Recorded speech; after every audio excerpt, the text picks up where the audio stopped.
La la la la la la, it's going to be an emotion one. Hello everyone and welcome to the Edtech podcast. My name is Sophie Bailey and this is one of the last podcasts from us until 2018. The theme of this week's podcast is gratitude. First of all, and as ever, I'm grateful to you all for your amazing support. This year has been an incredible feat. We've ramped up our downloads to around 1,600 a week.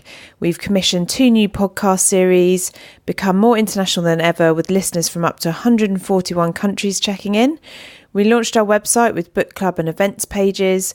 We're about to go over 100,000 downloads with this episode. And as we prepare for our first ever festival in 2018, under the radar tickets available, we are now live on Spotify. I'd also like to take this opportunity to thank our sponsors and patrons in 2017 who helped us achieve all of the above and grow the EdTech podcast. A big shout out to Lego, Pearson, MapleSoft, ASU GSV Summit, QFI, the Mickelson Runway and 20mm Foundation, Class Central, Ed Academy, iClassics Collection, Unio by Harness, Cooley LLP, Full Fabric, Innovate EdTech, the Japan Prize 2017, Glisser EDU, Wibu, Disney Circle, Cubo Robot, Microsoft and Primo Toys. Go and check them all out on our website. Next up are individual patrons who donate everything from a coffee a month to keep us going. Thank you too. First up, newest patron Joanne Zhang, who is building Funky Mandarin, a digital language learning platform for children aged 2+, whilst continuing her academic career at the University of Cambridge and beyond. Joanne wrote, "Hi Sophie, really enjoyed your podcast and appreciate the energy you put in it." Next up, one of project-based modular laptop company PyTop's earliest core team, Chantal Schoen-Bachler, sure I pronounced that correctly, who keeps the good ship PyTop on the straight and narrow as it expands and develops. Also, MOOC wizard Class Central's Deval Shah of classcentral.com/report fame. And finally, one of our earliest and most modest patrons, director at Crazy Fig Marketing, Rachel Doyle. Thank you to all of you guys. To everyone who supported the EdTech podcast this year, thank you. And that includes listeners, media partners, sponsors, patrons, and of course our amazing guests. If you're interested in how you can help support the podcast in 2018 or to find out more detail on 2017, please do go to our blog post or contact us via the website. Indeed, aside from all the amazing journeys, recordings and learnings, right at the end of the night, 2017 has also brought sadness. For some of you listening in, you'll know that I was due my second baby on the 20th of December. For those of you who read my 2017 review post right to the bottom, you'll know that instead of being able to share my news with you all, I've got sadder news to let you know. That is that our little girl was born on the 2nd of December and without life at 37 weeks and 4 days. She was beautiful and we called her Nell, but unfortunately she was desperately ill with several brain complications, including something called listen carefully and other very rare problems. I'm sharing this with you all as she is one of our family and I wouldn't want to forget her. When we knew she was coming, I kept it quiet all year and then planned to introduce her to you all on the podcast. I feel privileged to still share her with you all and also to take the moment to let you know about SANS, which is a charity for bereaved parents of stillborn babies. Also to let you know how incredible the team at Homerton Hospital in East London are. If this is something you or others have been affected by and you would like to support the work of SANS, you can donate texting HUGS15, all one word in capitals, and then a space with £10, so the symbol for sterling, and then the number 10 to 770 or 70070. All details for this and some more about Little Nell in the blog post. I expect to also put together some kind of fundraising initiative in 2018, possibly John O'Groats to Land's End, but we don't really know yet. We are, of course, incredibly and unfathomably sad at losing her, but she has made us more appreciative than ever for those around us, and it is this spirit that we hope to take into our work in 2018. This all sounds very logical and reasonable, but as you can appreciate, the reality is far more snotty, up and down, and a step into the unknown. But please give those around you an extra squeeze from the EdTech podcast. What a podcast if you can't connect with one another after nearly 2 years. Phew. Right, massive awkward change in tone and info now. On with the show. This week we've got a throwback to a meetup in October of this year where we looked at demystifying investment in Edtech. This episode is one for the startups listening in, though educators may also find it interesting to hear about where money is being spent and how startups are going about building their innovations around the world. The biggest trend being that investment in education appears to be tightening across the public and private sector, with the obvious negative loop cycles for both educators and edtech companies. First up, you'll hear a quick word from meetup sponsors Richard Mail at the UFI Charitable Fund for Vocational Technology on what funding is out there for post-16 EdTech. Next, a quick word from Joe Sayers at ELTJam with word on investment from publishers Sage, and then into a brilliant speech from Ben Drury, co-founder and CEO at Yoto, on what have I learned about fundraising and investment in the past 10 years, replete with anecdotes and advice on when to act like a politician and PS, know your numbers. After that, Jan Matten, CEO and co-founder at Merge Education, on who's investing and how investing in EdTech is going down and where the gaps are. Then, on to the final bit, a panel on demystifying the investment and funding practice for EdTech startups with Jan plus Vanessa Guttenbauer, Senior Investment Manager at Founders Factory Limited, Jessica Stacey, Partner at Bethnal Green Ventures, and Daisy Hill, former Head of Crowdfest and the Account Director at Zish. During this podcast, we asked the following questions. What funding is out there? Who is funding what in EdTech? How to get started, and how can we make the investment process less intimidating? And finally, what options are there for raising money? Slides from the evening and other bits are available online. I'll pop the links for these in the show notes. Take care, everyone, and whatever you're up to, Christmas or not Christmas, Hanukkah, hiking, hawking, hustling, please have a wonderful time and squeeze those you love extra, extra hard. Bye-bye.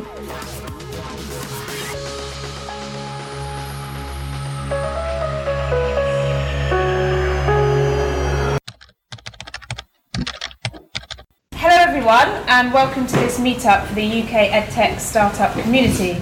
My name is Sophie Bailey and I'm at Podcast EdTech on Twitter, and if you want to take any photos or share any comments from this evening, we're using the hashtag EdTechPod. So why this meetup?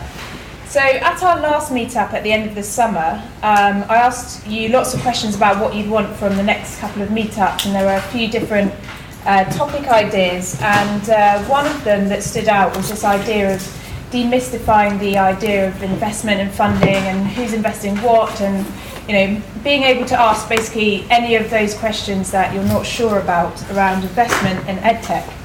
As such, I'm really delighted that we've managed to pull that together tonight, and I do hope that we answer a lot of your questions that you may have.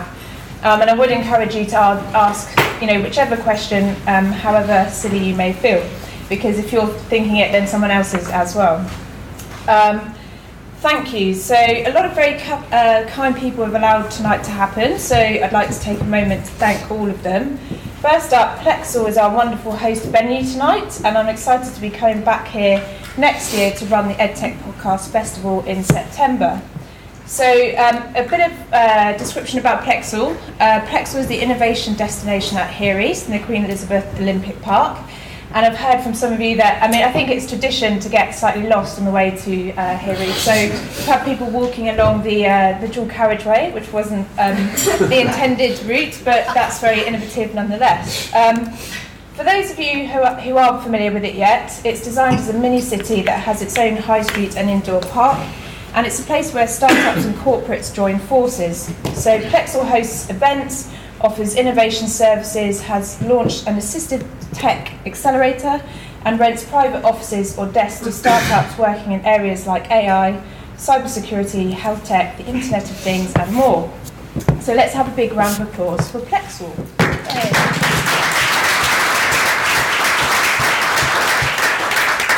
Next up, I'd like to thank this evening's sponsors who have kindly jumped in at the last minute to allow everyone to have a drink and some nibbles, which is a very important balance so we don't get either parched and thirsty or inebriated and starving. So thank you very much to the UFI Charitable Fund, who we're going to hear from in a moment. and Innovate Edtech, who we'll also hear from in a minute. We've got food and drinks here until 9 p.m, and then we'll be moving to Mason & Co, which is just out here where a lot of you started your journey this evening, which is down on Canal Side from 9 p.m. for some more beers, so do join us for that. A quick word on our meetup group, which is growing and now has nearly 1,200 members in the group. I'd love to keep hearing your feedback on what you want from the group, so do message me, and also let me know if you'd like to volunteer at any future events, because that's always helpful.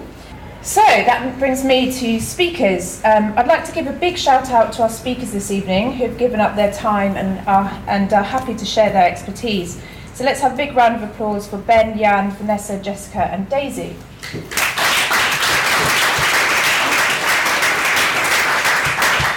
Now, some of these speakers have come out of their natural habitat to join us in East London, which I know can be quite a scary prospect if you're not from around here.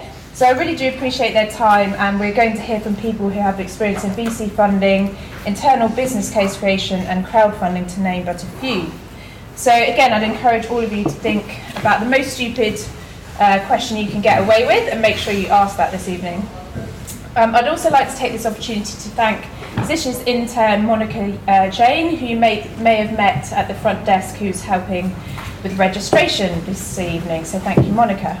So before we kick off with Ben from Yoto Play, a few quick words from tonight's meetup sponsors. So I'd like to invite Richard from UFI Charitable Fund, first of all, to come up. So welcome, Richard, and have a great evening, everyone. Evening. Apart from those that have spoken to me today, has anyone heard of UFI? Apart from you. You have? Okay, not many. So UFI was formed about 3.5 years ago with the sale of Learn Direct. The proceeds went into a charitable trust, and we are, and I need to get this absolutely spot on, otherwise I'll get told off. It's a grant funding charity that supports widespread development and adoption of digital learning technologies in adult vocational learning. Okay? So we invest in post-16 learning technologies. We will be launching next year's funding regime, which will probably be 2 or 3 calls. We fund anything from £50,000 projects up to £300,000 projects. Everybody is able to apply, whether you're a charity, public sector or private sector. You just need to have highly scalable ambitions and something that is going to deliver awesome education in the future. Cool. All right, hello everybody. My name's Joe. I am here with Innovate Edtech 2017. And actually, we're based just around the corner in maybe the scruffier side of Hackney Wick. So it's quite interesting to come in here. It's all sort of like more street, yes, there's more graffiti and stuff, and this is all very nice and slick. So yes, nice to be here, and to sort of see things like this happening so close to where we're working in East London as well. The other reason we wanted to get involved is because we've also just started doing some work with a San Diego-based accelerator program called Connect, and they're working with a large publisher called Sage, who some of you may know, and they have some money to invest in EdTech startups. And so if any of you who would like investment or who would like some advice about that would like us to set up a meeting with them for you, then you can come to speak to me or to Nick Timms there, who's got his hand up. So yeah, speak to either of us and we can arrange a meeting with you. But yeah, welcome and thank you very much for coming, and hope you have a lovely evening.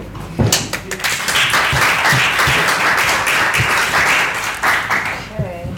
So I think I mentioned before that the speakers have been incredibly generous with their time, and especially the timing of this event. So I think that's Vanessa at the back there. I think Vanessa is potentially working on her new cohort. I can't remember exactly why the timing was bad, but it wasn't great. And then Ben here is in the midst of launching his Kickstarter campaign. So whilst that has been quite painful in coinciding with tonight's event, I'm sure it will give us loads of great insight in terms of advice on running that. So I'd like to invite Ben Drury, co-founder and CEO at Yoto Play, to the stage. And we'll have time as well for lots of questions at the end, so make sure you get involved with those. I'll just leave that one up there. Thank you, Sophie. Well, the good thing about launching it just as our Kickstarter comes is means I can plug it to everybody here. So more on that later. firstly, apologies. Thanks to Sophie for inviting me to this event, but I also want to apologise to you, Sophie, for extreme disappointment. Because when Sophie was, when I met Sophie the other day, I was going to mention this, but then I thought, no, I won't. I get to do it. So she decided to research. We only just first met a few weeks ago, so she decided to research me, obviously on the internet, as you do. And she knew I came from the digital music world, and the first thing that pops up is my name, Ben Drury, so she searched Ben Drury. And there's another Ben Drury, who's from the music world, and he's actually way more famous than me. He's really cool. He's really cool. He designed all of Dizzy Rascal's album covers. He's got his own Nike trainers. He's like one of the top designers in the music world. And actually, there's a bit more of a story behind this, so please bear with me. I was actually once confused for him before, many years ago, giving a talk in Liverpool for their when they were the European City of Culture. Yeah, European City of Culture at Liverpool University. So they phoned me up going, it's really cool, we've got this panel about is MP3 killing the album cover? Or the album artwork? Is MP3s killing the album artwork? Valid thing, and it was at the design track or something. And they said, you're brilliant because you're from the digital music world and you're a designer. And I said, my designs, I can use Photoshop a little bit, but my design skills are pretty poor. I think you mean the other Ben Drury. And then and we're having a bit of a laugh about it, and I said, why don't you get him as well? Why don't you get us both? And they did. So they managed to have two Ben Drurys on the same panel, which is a kind of a brilliant idea, and we did. The problem was that the other Ben Drury, who was slightly older than me, he was a very shy and retiring artist who'd never been in public, never done any public speaking at all. So he absolutely completely clammed up on the panel. So it was a bit of a disaster, but it was a nice idea. Good guy. He called me his doppelganger. So it was quite fun. Anyway, back to the talk.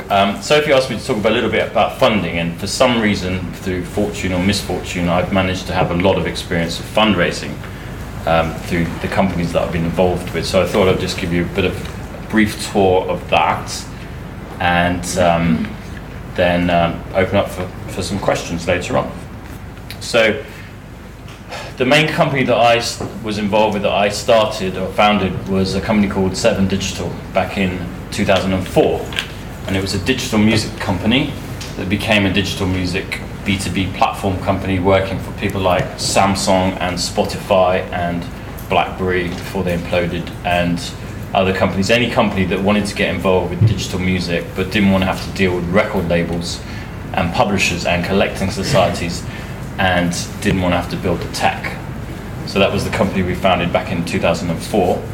Now in 2004, for those of you who are that old, can remember what it was like, we were still in the aftermath of the dot-com crash.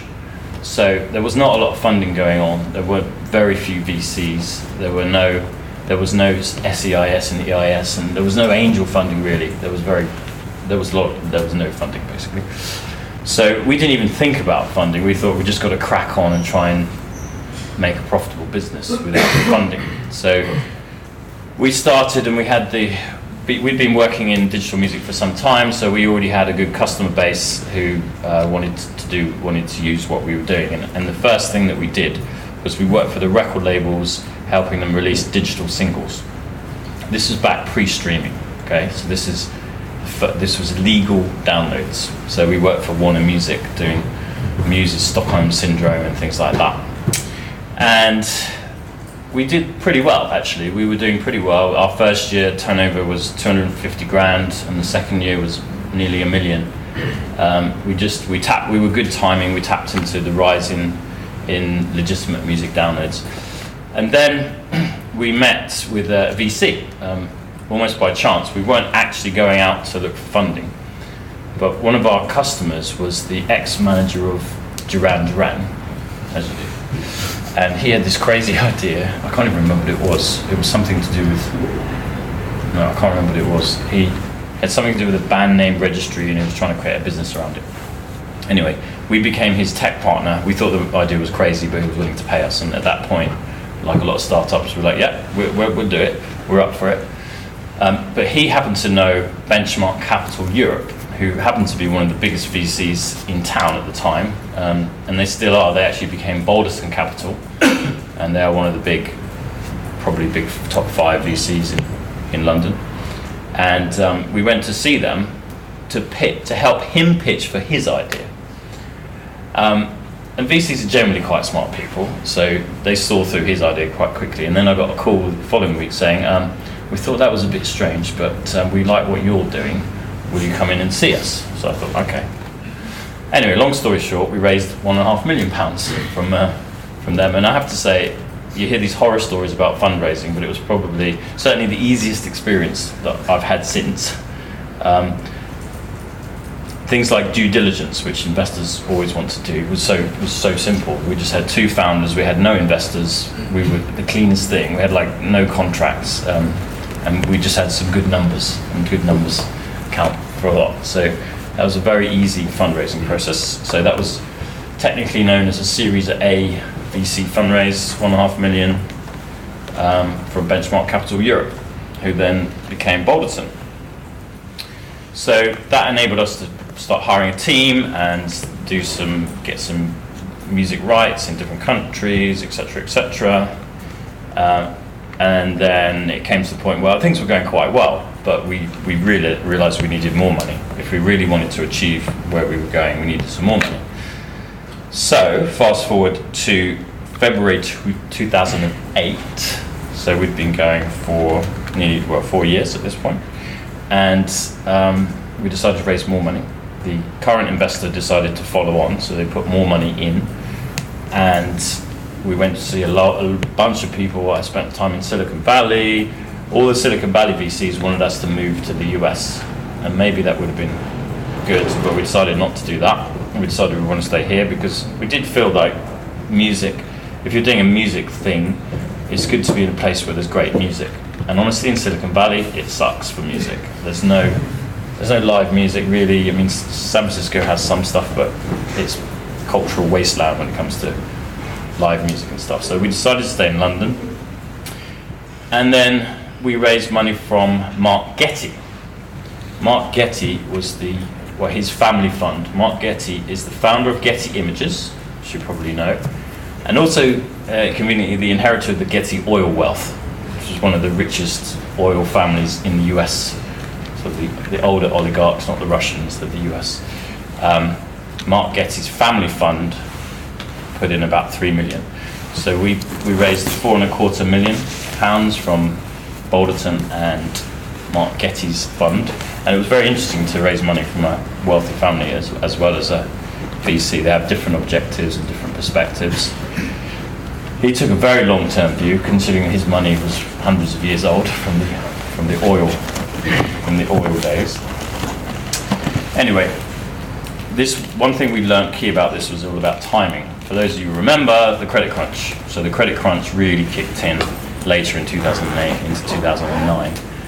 And honestly, if we hadn't have closed that round, if we'd have tried to close that round just 2 months later, I don't think we'd have done it.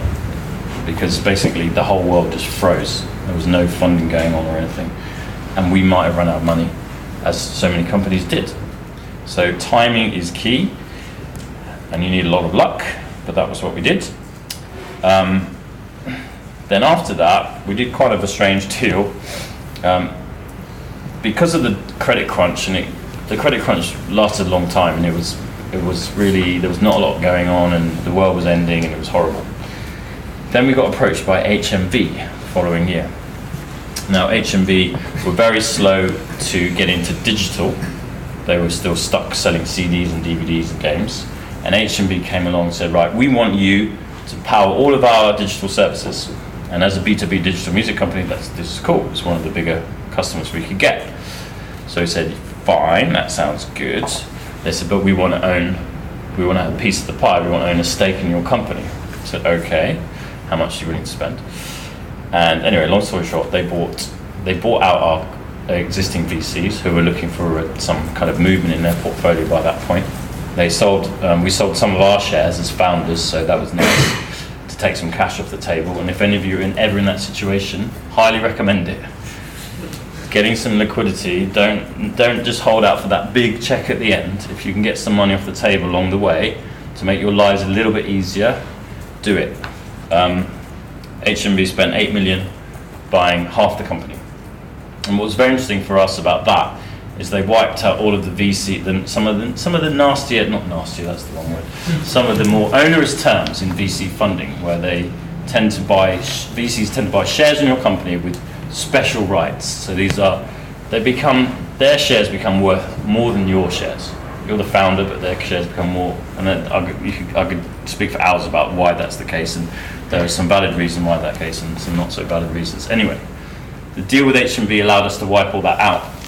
So we were left with just flat share structure, common shares, and a £16 million valuation on the company, which is good. Anyway, shortly after that, HMV went bust. But we saw it coming. So actually, it took a while. HMV got into trouble. I'm sure some of you remember HMV went bust, and then got rescued. But by that point we'd seen the writing on the wall, and we thought, well, we don't want to be tied. We don't want our 50% shareholder. We don't want our 50% shareholders to be going down, and then who knows who's going to end up, because it'll be the administrator or whoever. So we decided to dilute that shareholding to make it less than 50% by bringing on board some other investors. So I'm condensing a very long period into a short space. So we brought on Dolby and Imagination Technologies. So I've done VC, high net worth families, and then I did retail investor, and then I've got strategic investors, strategic tech investors, Dolby Imagination Technologies. How am I doing on time? You're fine. Okay. To finish the story, in 2014, we decided to go public. The company had been going for 10 years. We'd achieved a lot. We were now about £14 million turnover business. We still needed money. Digital music was a very tough business, and we were moving into streaming. We were powering stuff for Spotify and other companies, and to move from the download world, which we were in, to streaming world required a lot of investment. So we decided to go public, and we did this in a weird way. We did it by what's called a reverse merger. So there was a company on the AIM stock market called UBC Media, who were a small radio production stroke technology company. They went public in the dot-com boom in 2000 and then got stuck. When you hear these stories about, oh, you're a public company, there's a lot of public companies that shouldn't be public companies. This company had a turnover of about 2 million, which we were about 7 times the size of them. They shouldn't have been a public company. They used to be a lot larger, but they just shrunk over time. And they got stuck there, and but the problem is it costs so much to go private once you're public, because you have to buy out every single shareholder, and they always have this high expectation of what their shares are worth. Anyway, we did a reverse merger with them because they had some assets that were interesting to us, and they were a way for us to become public. So in June 2014, we took the company public, and that's when I stepped down as CEO, founder, but I realised you cannot be an ex-founder, which is nice. You can be an ex-CEO, you can be an ex-whatever, but you can't be an ex-founder. You can never take that away from me. So I just didn't fancy being the CEO of a public company, and I'd done more than 10 years by that point. So I stepped aside. I stuck around for a while because I couldn't sell my shares for a year because I was locked in, and then I managed to start selling them. And as of April last year, I got out completely. I left the board and I'd sold all my shares. So then I thought, oh, I've done all these different fundraising, but there's one missing, and that was angel funding. I'd never raised money. I'd never raised money as an angel. So I did some angel investing myself, so that was interesting to learn how that works. And also I invested in a company in Sheffield called Pimoroni. They're a big player in the Raspberry Pi space. So they sell a lot to the education market. So some people in Edtech might have heard of them. They do a lot of stuff for schools and stuff. And I joined their board and invested in them. And then I raised an angel round for them. So I managed to complete the set, I think, of fundraising. And then just fast forward to now, I founded a company, post 7 Digital, I founded a company called Yoto, and we raised some angel money under SEIS, which is brilliant because that didn't exist a few years ago. And so we raised like 220 grand. So if anyone else asked about that process, I can now talk about that. And next Wednesday, we are launching on Kickstarter. So another one. And the weird thing is, next week we're trying to raise £20,000 on Kickstarter. I'm probably more stressed and more nervous about that than raising 1.5 million or whatever it was before, weirdly, because it's different. You're raising money from your friends, you're raising money from your family, you've actually got to deliver a product as well. It's not the same as selling shares in your company to a VC. It's a different experience. To conclude my talk, I just thought I'd give some summary notes. One is, yes, the cliches about timing and luck are very true, but be aware of timing and luck, because I do believe you can make your own luck. And timing is looking at macroeconomics, look around what's going on, and if you think things are about to get bad, maybe, and you get an offer to sell the company that isn't maybe not what you wanted but is close, then maybe you should consider it. Take money off the table if you can. As an entrepreneur, we sacrifice a lot. It's very stressful. We have to sacrifice relationships, all kinds of things. If there's a chance to take money off the table, Entrepreneurs Relief is brilliant. Big supporter of that, having benefited from it. 10% tax is a fair amount of tax to pay. Do it.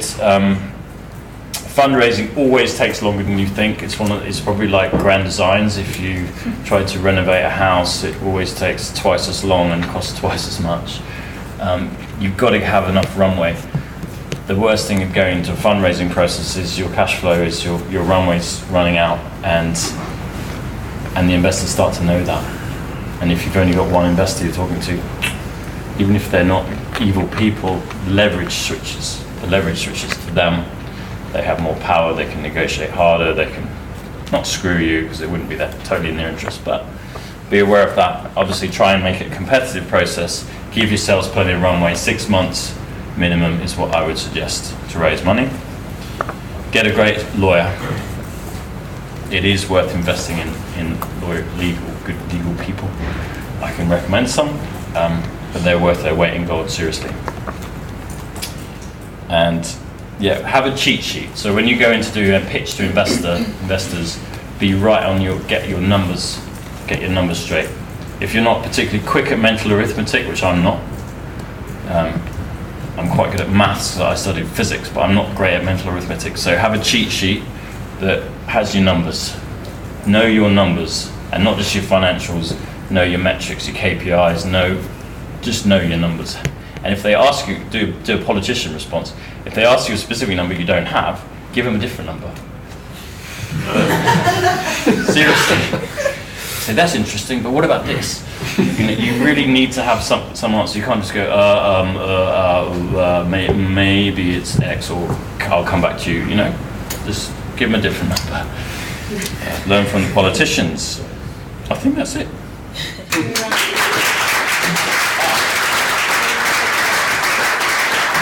So I'm sure we probably have a few questions. Whilst you're thinking about what those are, I guess my question would be, you have all those different structures in terms of funding. How much of the sort of detailed technicalities of all those different funding structures did you know in advance, and how much did you just have to kind of read up on what situation you were in regarding the funding as you went? Mostly winging it, seriously. So especially the first one, because we weren't looking for funding. So when they came in and talked us through, they gave us a term sheet and they talked us through the different terms, and I was like, yeah, I know what that is.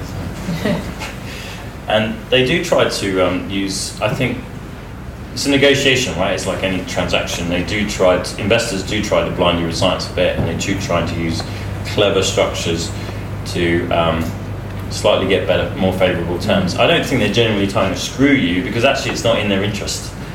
Why would an investor want to screw you? It's not Dragon's Den.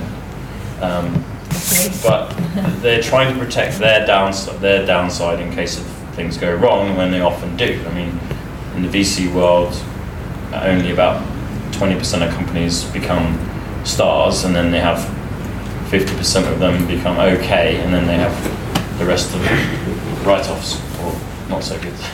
So they have to protect their downside, and so they'll put in lots of little structures and lots of little things. That's why a great lawyer helps a lot.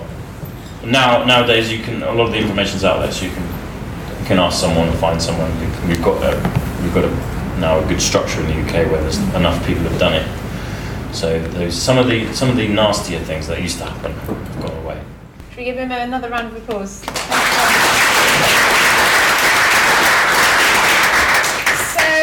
We've now got Jan Matten, who's CEO and co-founder from Emerge Education. So Jan's going to come and basically bust some myths and talk a little bit about different funding methods, and then we're going to go into a panel with Jan and 3 others to question that a little bit as well before we end with some more drinks. So I'd like to invite Jan to the front.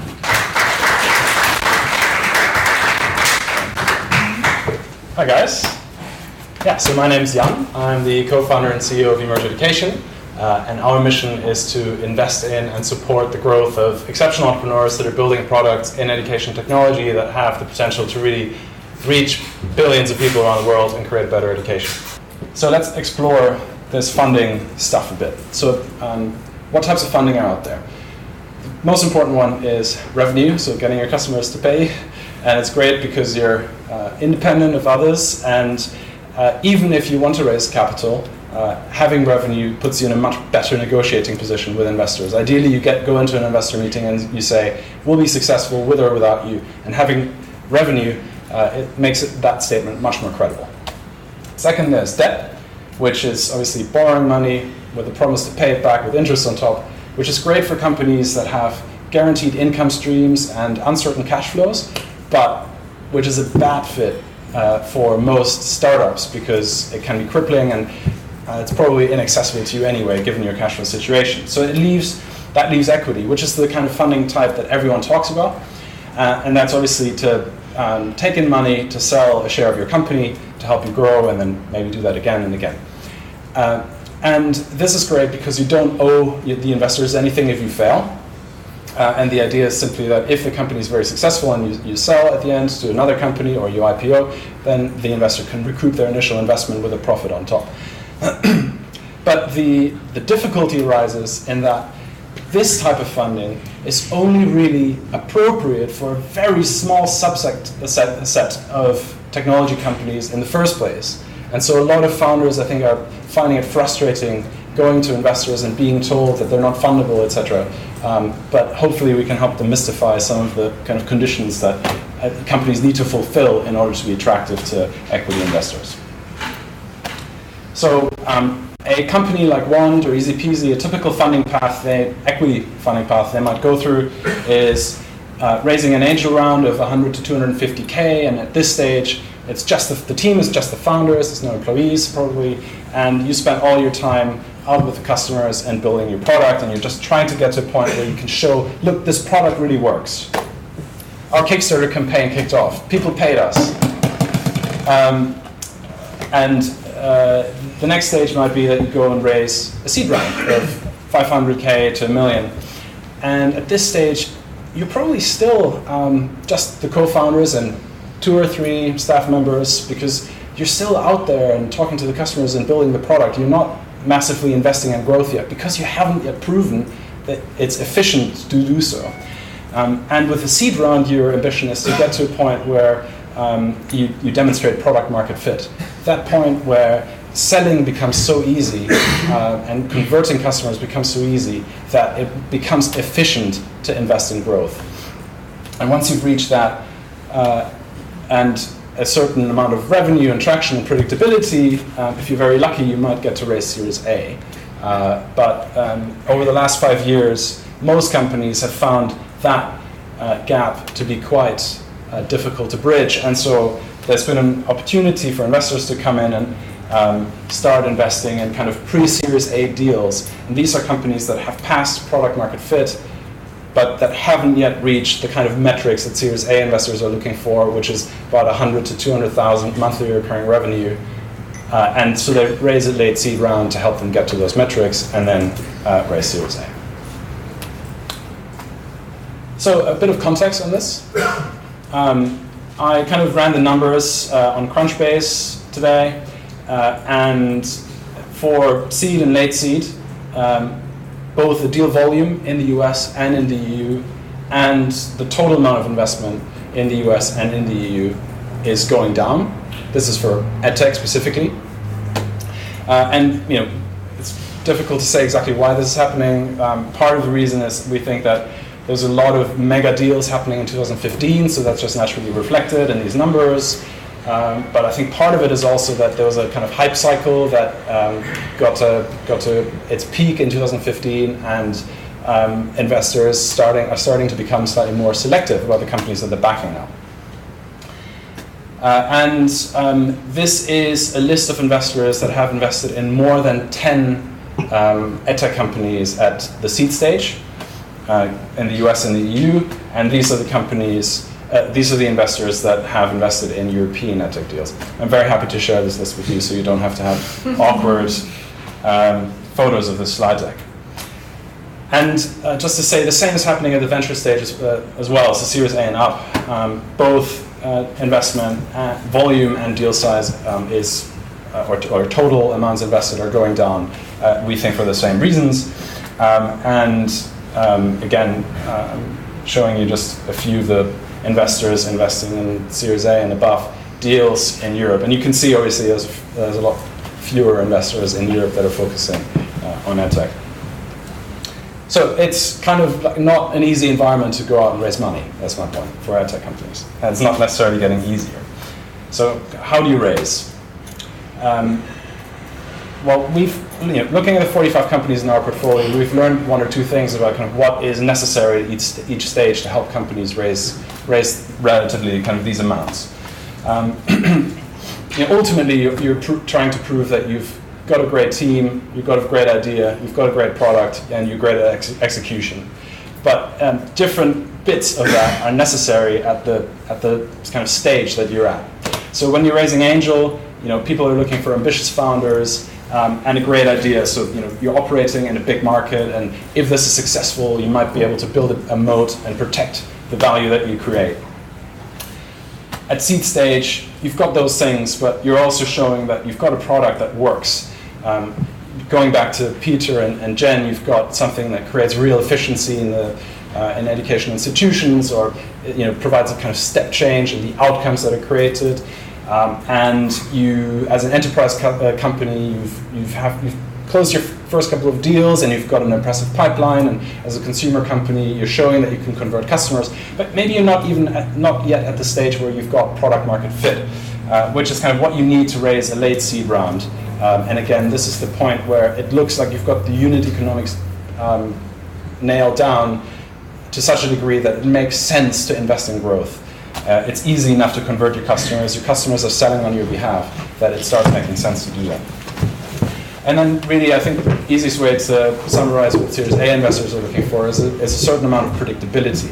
So you've got a couple million in revenue, and you've got repeat custom, and it's a completely different kettle of fish, and different type of nature, different nature of risk they're taking. But just to summarize, I think again, for Edtech companies to raise, it's, for us at least, it's either creating real outcomes in the classroom that you can demonstrate and not just talk about, or on the other hand, creating real efficiency gains. Again, in educational institutions or in the learning process in general, that is a step change kind of type of difference to what's currently out there. And Jen and Peter, I think, are great examples of companies that have achieved that. So hopefully that's a helpful primer, and I think we're now going to move into panel. Round of applause for that.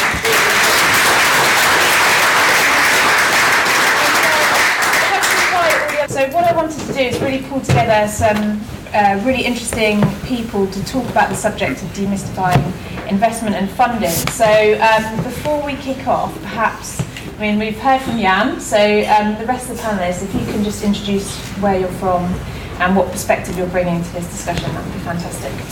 Cool. So I'm Vanessa. I'm from Founders Factory, over from the west. Actually, how you mentioned earlier, I took a long journey here, and I'm actually this looks so different to the other part of London. Basically, Founders Factory is a corporate-backed accelerator incubator that has companies behind it like L'Oreal, for instance, Aviva, various verticals, out of which one is education, with the backup of Holtzbrinck, a publisher out of Germany that has various assets also in the UK and in the US and the third world countries.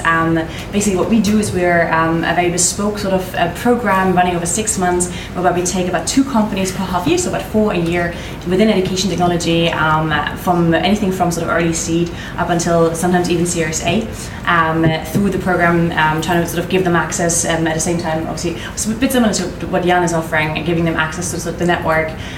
We work with something called the Founders Forum Network, which was started by Brent Hoberman, the founder of lastminute.com. Might be familiar to some of you here. Founders Forum is basically an entrepreneur network of people who've had 500 million or more in exits. So doing Founders Factory, you'll have access to that very high quality entrepreneur network of investors. Obviously, Holtzbrinck itself and the network of corporates sitting around it, where usually a commercial deal, a distribution partnership, a pilot program or whatever is the goal of that program.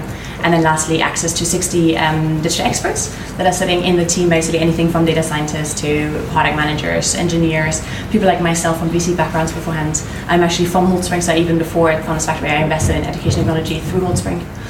So perspective, I'm not sure if there's that much to add after Jan's amazing presentation just now, but what would be anything from having taken our companies through anything from angel to Series A fundraisers, so quite similar, I would say. Perfect, thank you, Vanessa. And Daisy, welcome. Hey, so I'm from Zish.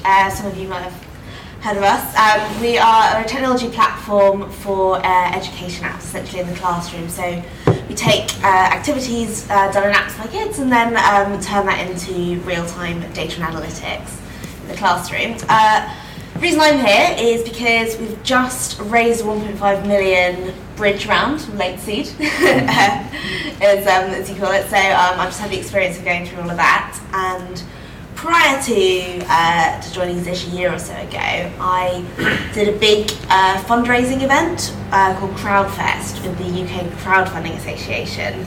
And I think there what I really learned was kind of how all the different types of funding work together. So I guess if you kind of want to ask me any questions at any point, kind of how VCs work with angels, with crowdfunding, I've got a lot of good experience on how that all comes together. Perfect. Jessica. Hi, my name's Jessica Stacey and I'm a partner at Bethnal Green Ventures. So we're an early stage accelerator program, quite similar in model to Emerge. I guess where we differ is we don't focus exclusively on EdTech. So we're kind of sector agnostic as long as you're using technology to solve a big social or environmental problem. So we're backed by impact investors, which means that they are looking for a financial return, but also a large social impact.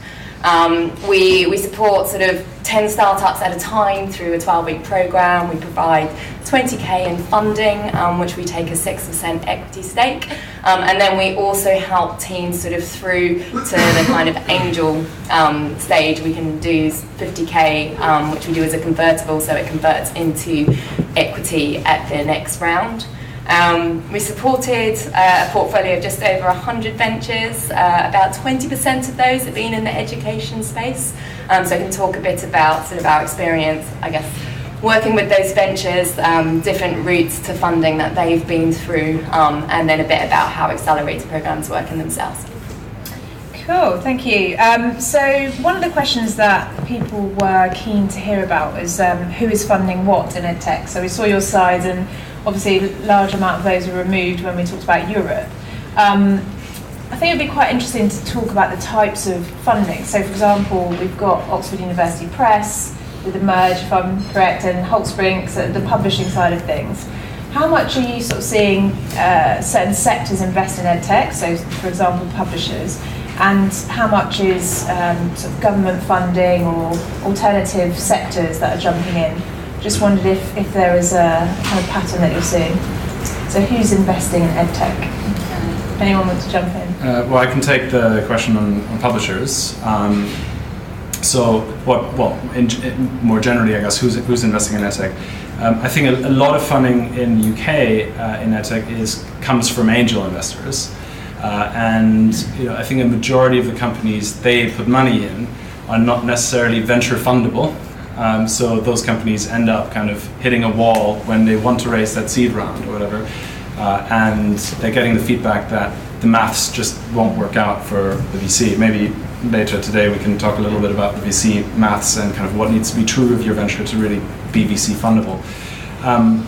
And then you've got, you're starting to kind of split the funding environment. So you've got professional seed and Series A, etc. funds that will selectively look at education technology, but in the UK there are very few seed funds that are exclusively focused on EdTech. So as a result, there are very few people that have the kind of, I guess, depth of insight into the market that that's required to really see the difference between one company that's selling into schools and has these long sales cycle problems and a different company that's selling into schools but it's actually totally fine.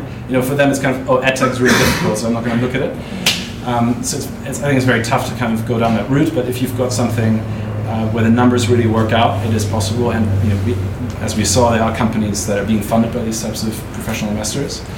And then on the publishing side, I think most publishers invest via those types of funds. And there's a few publishers that are successfully kind of going direct, like Holtzbrinck, but they're far and few between. And they would also then kind of go in a little bit later. So when they have the comfort of, we talked earlier about the predictability or repeatability, basically, which is obviously where the larger companies feel much more comfortable because the people doing that inside the companies probably come from a more late stage background. I think for me in EdTech, there's obviously two different sort of markets that we look at. There's on the one hand side classroom technology and anything that is sold to schools, and on the other hand there's everything else that isn't sold to schools. And obviously the classroom tech area, as we heard a couple of times before, and with the long sales cycle earlier, it's just an area that I think had a lot of hype in 14-15, that sort of where a lot of companies in the UK have stumbled and have not really managed to get to the next step. So when I was helping one of our companies called ED, which actually came out of Emerge in the beginning, help fundraise, that was about the beginning of 2015. When we went to all the VCs, all the seed investors, and the company actually did have some very interesting stats. They all said, well, we invested in this other company, which was not even really comparable. It was just also in classroom tech. And that they failed. So no, basically, they were all burned, right? So I think we talked to about 160 investors in that one fundraise, which was, I think I've never done anything as difficult in my life as trying to get an EdTech company that stage funded. It was incredibly difficult because of the sort of the blindfold that many people take and just compare blindly in the industry and say everything that's classroom tech, it's a bad thing. So actually what we did there, very interestingly, is we went into, we kind of tried to figure out where else in the world that company and that sort of product could be valuable, and we went into investors in those countries. So the tier 1 visa investment coming into China, and when Chinese people want to sort of live in the UK, they have to invest £200,000 into a UK company, for instance, was our lifesaver at a time in the company when no one else wanted to invest in the UK because the market was so burnt from all the failures that happened in 2015. And actually right now, the company is very successful and it's going on, and it's now basically gotten back the attraction from the seed funds. So, any other comments? I mean, just actually to pick up on sort of talking about investment in China. So we, in our last round, loads of different types of funding. We have two Chinese investors, one Chinese fund, and one sort of Chinese individual as well. That's making about £500,000 of our investment. And the thing is, in the kind of Asian markets at the moment, there's a lot of investment in EdTech. The valuations are really, really high, too high, to be honest. So what's happening is that investors from inside those territories are looking for similar technologies or things in that industry, but outside. So if you can kind of get connections into that world, and there's a lot of it. There's loads of, like Cocoon or a lot of things like that happening in the UK at the moment. If you can make those networks, you'll find it, to be honest, a lot easier in EdTech specifically to get kind of investment. So. Did you have anything? I was just going to say, I was looking through like a handful of our EdTech companies and where they'd raised money, and there really wasn't a pattern to it, to be honest. Like, it was a real mix of some that had gone down sort of getting grants from foundations, so particularly if they were working in an area where they're like increasing access to education and kind of decreasing inequality. And their like grants can be great, like in a, you know, you can think like it's kind of free money, but at the same time that can be tied to particular outcomes, and if those aren't aligned to like where you're going strategically, it can take you off and be like a massive distraction. Some of them have done further kind of crowdfunding, some of them have done angel rounds, so it's a kind of a variety of stuff out there. Are you all generally seeing more crowdfunding campaigns? Is that like now a normal part of raising money at some point for a company, or is it mixed? It's done for this right reason. Yeah, I mean, it's done a lot more now than it's ever been before. And I think, but I think that can also be sort of a double-edged sword a little bit, because obviously crowdfunding platforms are also sometimes a way of getting money when no one else has wanted to give you money. And that's a very hard reality, but sometimes that is, like, it's probably a good thing that no one else was, because maybe the math don't work out, or maybe there isn't a market for the product, or maybe something isn't working well. And some people have then used crowdfunding basically as a measure, as trying, and obviously then the retail investors will be the ones that there's a difficult thing to explain, but maybe in the future, if those the wrong companies get funded basically through crowdfunding, the retail investors will be the ones in the future that will actually sort of suffer from the fact that the crowdfunding opportunities in general are less likely to succeed if the worst companies get funding through that, basically. So that's a general worry about crowdfunding, but if used in the right way, it's worked incredibly well for companies that have like a clearly marketable product and are using it purely as an additional part of a fundraise, where like 60% or 70% of the fundraise is already committed from other investors, and they just want their customers to be even more engaged with the product, want to make sure that the marketing really goes out there. And obviously, if you have hardware or just product components, incredible way of making sure that you're basically helping with your projections and understanding how much you're producing before you go to market. So if it used the right way, again, getting your customers more motivated to use the product, marketing, and predicting your own sort of predict production cycles, I guess, then an amazing thing. I think that's quite an interesting point on production cycles, because I think it's always interesting when you look through the kind of customer comments around a crowdfund when it's meant to be production time, and there's always the inevitable chaos when, you know, finally you have to get this thing out there and there's the sort of delay. So, you know, Daisy, with your experience in crowdfunding, is there a risk of it becoming distraction, or what kind of what would be the red flags that you say to people to look out for and just be mindful of? Yeah, that's a good question. I'm just interested here. Have people, is there anyone here thinking about crowdfunding? Or is, okay. And is that, because there's so many different types of kind of crowdfunding and how you do it. And are those for products with kind of like a supply chain, or is it tech? Is that tech? Okay, cool. So I think there's less of a risk if you don't have to have that fulfillment. You know, if it's a Kickstarter campaign, essentially people expect something at some point in their hands, and that could go really right or it could go really wrong. Equity crowdfunding, if a tech, you know, there's less expectation, and actually it is quite. You're getting a lot more edtech companies funding now, because it's all about the story you tell, and you know it's quite. Not easy, but it's more, you know, like passionate, isn't it? To talk about like children and like learning and the problems they're solving, and you can kind of prove that products are adding value, and it's quite, it's kind of, it hits people a lot harder than going, you know, I'm going to scale my recruitment business or something like that. So it is a nice thing to crowdfund, but yeah, I mean, as you were saying before, you do very often for equity. There is a risk. You can't go into it and just think, I'm going to crowdfund 100% of my product. Like, you need to probably have 60% of that secured from other investors and put it through a crowdfunding platform. It can never be just standalone for equity. So we'll come to your VC terms in a minute. But before that, one question I had was around what regional differences in funding we should be aware of. And I suppose this is the culture of funding. So, for example, I've heard mixed experiences of having Chinese investors, in case, you know, they're quite on top of you, you know, but we can dispute all of this. I've heard Japanese investors are very timely, and a different experience, as you would, you know, expect from all these different countries, versus the US. And then, for example, there being quite a lot of available government funding in Norway. So I just wondered if you had, you know, which of these are credible, which are stereotypes, and what your experiences of regional funding for companies here would be as well. Anyone want to kick off? Yeah, I would say a kind of one consideration is that the supply of capital kind of changes and goes through cycles, and those cycles might not necessarily overlap in every geography. So as Vanessa was pointing out earlier, if it's difficult to raise in the UK, that might not necessarily mean that it's also difficult to raise in the US or in China if you've got a product that's interesting to those kind of investors. So I think in any case, you should be cultivating relationships with investors outside the UK for that reason. That's kind of number one. Number two, I think what matters more than anything in terms of the relationship you end up having with those investors is not the kind of cultural differences, in my view, but the relative maturity of the technology, kind of the innovation ecosystem in the various places or even cities that those investors come from, and their relative experience in backing high-risk, high-growth companies. European investors are more aggressive in terms of what their rights and protections relative to US investors, and Chinese investors are used to much quicker returns because the Chinese kind of equity markets have been more liquid in recent years, although that's stopping now.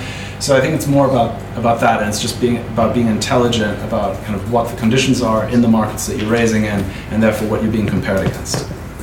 I really agree with that. We've had really good experiences actually with various investors in China, and then we had one experience which was completely out of the norm with an investor asking for more than for basically the majority of the company at crazy terms. So it's really individually dependent, I think. But I really agree with the maturity of the ecosystem. I also had one from Vietnam once, I think, that also again asked for completely wrong terms, as in terms that are completely off market. But one thing I would like to mention, I think in general, on trying to decide who the best investor is for you, everyone always says that this is like a typical mentorship that many people give, is that you have to find the right investor for you, and it's a marriage, and you have to get on really well together, and you have to be really careful with how you select the investor, etc. Actually, in our experience, especially in education where it's so difficult, my main KPI for the companies is money in the bank. In the end, even as long as the terms are ish on market and ish okay, we care much more about the likelihood of the actual investment in the end, or whether the person is generally a normal person, rather than it being the perfect person for you, just because that is so often so difficult to achieve. And we've seen so many companies looking for the perfect investor for them for so long that almost by the end of the process they're either dead as a company, or they basically said no, or almost killed off a couple of opportunities they've had because they've been too ambitious with their fundraise. So that's another thing to look out for, especially in the early stages. There's so much risk. There's so many things that can go wrong. Don't try to optimize on your raise. Try to get money in the bank, build your business, and later on, Series B, C, that's when you optimize, I think. So that's just a general piece of advice. Are there any kind of McKinsey speak terms that people come to you in your various roles and say, I have no idea what this means, that perhaps people here would also like to know about? Or do you think we've kind of covered most of them, so the C, VC and LP and all of that, but are there any that pop up over and over again, or so various acronyms, or? Yeah, I guess the audience might be able to throw some out. You can go to term sheets, but I'm not sure that. Yeah, I think, sounds really stupid, but due diligence, obviously, that's, if you think, okay, that's just stops checking up on you. Due diligence, oh my God. I think I had to spend about a week for a raise on Crowdcube, going through every single person's employment history. I was trawling. I said that there was a certain amount of apps in the App Store, couldn't find it. They're counting the apps in the App Store. It's unbelievable. So when you think due diligence, it's not just are you making money or not. It's pretty full on. It goes back to Ben's point about it taking far longer than you imagine. Yeah, exactly. Factoring that in as well. So should we go to your VC terms and what they'll be looking for if when people get to that stage as well? Yeah, I think it's just really simple back of the envelope maths. If you've got $100 million fund and you're investing that into companies, what you kind of expect is roughly most of them to go nowhere. One of them to be a big exit that returns your entire fund. So it's kind of an exit where the returns you get from your investment in that company are that 100 million, and where some of the other companies kind of are cream on the top. And to simplify the maths, let's just say you've got 100 million, you're making 20 investments of 5 million each, and you want one of those companies to be a fund returner. You've allocated a 20th of your capital to it, so you need to sell at 20 times the valuation at which you raise the money, right? And so if you're raising at a valuation of $1 million, that means you need to sell at 20. If you're raising at a valuation of 100, you need to sell at a valuation of 200 million. And so kind of consecutively, the more money you raise and the higher the valuations get, the more ridiculous the outcome is that you need to achieve in order for the maths to be at all justifiable to your investor. And so if you're not in the category of companies that even has the potential to go there, which most companies don't, and that's totally fine, then you're not someone that's relevant to the VC. And that's what I was trying to say about kind of there's a very small subset of companies that are actually appropriate for venture funding. Doesn't mean that the companies that fall outside that subset aren't great companies. It just means that the equity funding route, kind of the venture funding route, might not be the best way to scale a company.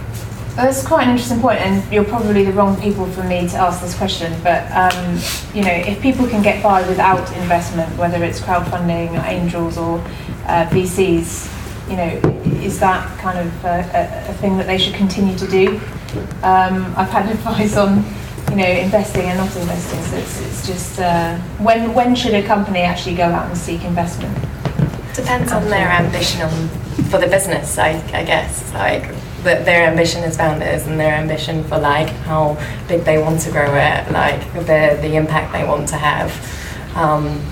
They're not looking to build a massive scalable business. That's not part of their vision. If they want a lifestyle company there's no shame in that, then looking to grow a sustainable business through revenues could be a great thing for them to do. And it's a very, very hard switch to make. We've invested in one company, for instance, that is already at around 1.9 million annual revenue, I think. That's basically run this as a lifestyle company for the last 3-4 years, and obviously the CEO is already making 600,000 EBITDA. He's got a very comfortable life. He's paying himself in dividends, basically, and he's in a market that's very competitive. It's not Edtech, by the way, very competitive, and now he wants to grow faster because he's realizing actually he's losing way too much market share on the companies that have been funded and are much faster how they grow. So speed at that point is your main, whereas his main thing was always profitability. We're now trying to get him to make sure that speed is his main goal, right? But it's been really difficult because obviously on the surface they'll always say, yeah, I totally understand, and they'll try to do that, but then obviously there's so much you have to give up. When you speak to Silicon Valley investors, for instance, sometimes the investors that the large VC investors that will do it, like a B or a C round, they have discussions with their founders on whether the founder is allowed to buy a house after he marries or something, because that would mean obviously taking some money out of the company that he owns in his equity, and even that is a huge discussion for them. So that's how much control you might be giving away about your own life, basically, right? So that's at the moment what we're going through with this founder who still hasn't quite decided whether he's going to continue on building a potentially small business. It's very difficult to do. I think the I guess the middle ground there probably is what we touched on earlier, which is the grant funding. So I'm in the process of applying for a sort of €2 million grant for us, and that's you're not giving away any equity, you're not sliding your life away, but actually, there's Horizon 2020, there's a grant, there's you can get 50% of something funded for setting up a subsidiary in Lithuania. There's so much out there that doesn't take away any equity, and there's huge amounts of money, and that is for kind of investing in your technology, and that means that you get investment, it's for your product, but you're not necessarily so you don't have that left behind type of thing, the market share, but you're also not signing your life away. That is definitely something that's worth looking at, especially if you're really passionate about keeping on top of innovation, but not quite the sort of move to Silicon Valley and change my life person, I'd say. So before we move to questions from the audience, if you had any advice or suggestions for where people should look for more information if you're thinking about getting started on investment, books, resources, Twitter handles, that kind of thing, and obviously you can plug yourself, but you can do other ones as well, what would you suggest to people? Crunchbase, really simple. Go and find other companies in your in the edtech sector that are slightly similar in maybe business model, maybe in an adjacent industry, maybe have similar drivers in their business model. Obviously not direct competitors, but and then see who funded them, and approach those people, speak to those people. Basically, that's what I would do, I think. And always lead. One other thing important that Wayne is leave yourself enough runway to go fundraise. We are just working with a couple of companies where we've actually calculated that. leaving yourself 6 to 7 months runway won't even fit into their runway anymore, basically. So there's a lot of companies, especially in the edtech sector, that I see that basically think about fundraising way too late and are then against a wall. And obviously, if an investor sees that you're his only option, and that he's your only option, and you're against the wall, he'll really, really go down on. I mean, it just might fall apart, or he'll go down in valuation like a lot. Just to add to that, I'd say like if you're at an early stage, also that affects not only how much runway you've got now, but then how much you want to raise. So so we sort of say the teams need to be raising enough to take them 12 to 18 months, because they don't want to be having to go out and fundraise again in 6 months' time, because it will take up all of your time. In terms of resources, so Crunchbase is great.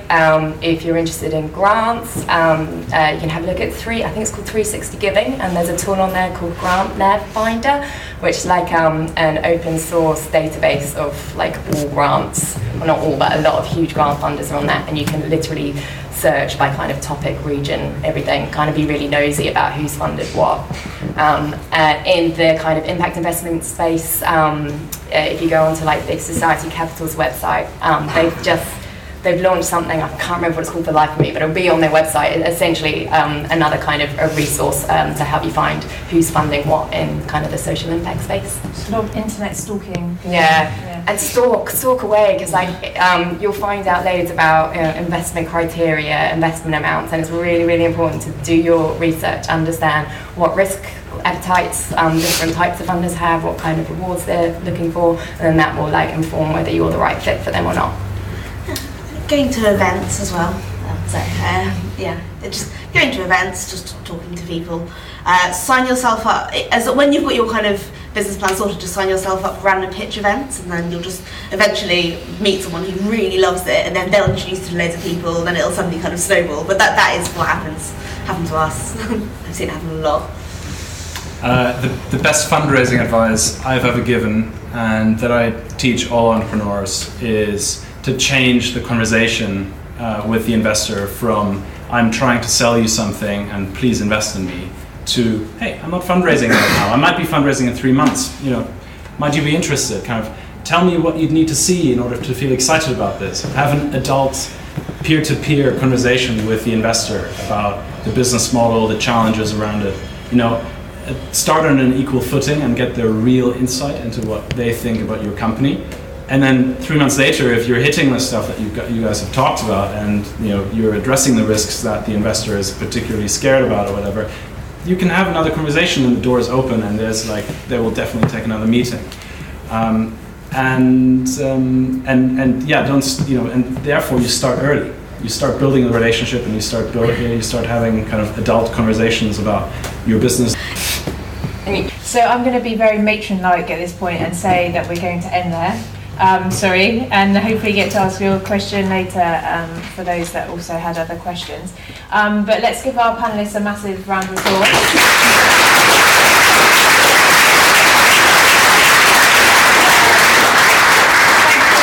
To Ben, who's still at the back, who spoke earlier, and also a big thank you to this evening's sponsors, so UFI and Innovate Edtech, for allowing us to have some drink. So thanks very much for coming along. Thank you so much. Thank you.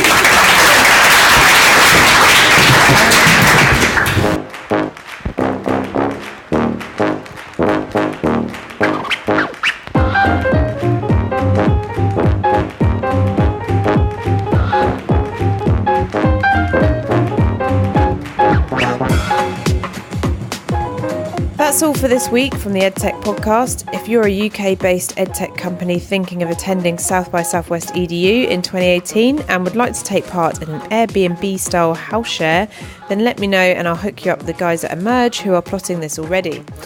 I'll be staying with my 70-year-old friend of my mother-in-law's, who is a giant feeder and plies me with homemade biscuits, cakes and sandwiches every day. A quick thank you to Paul Stiles for his feedback on the Future Tech for Education series. He said, "Loving the podcast, staple part of my week, but they're so good I end up giving myself more work researching all the guests and concepts."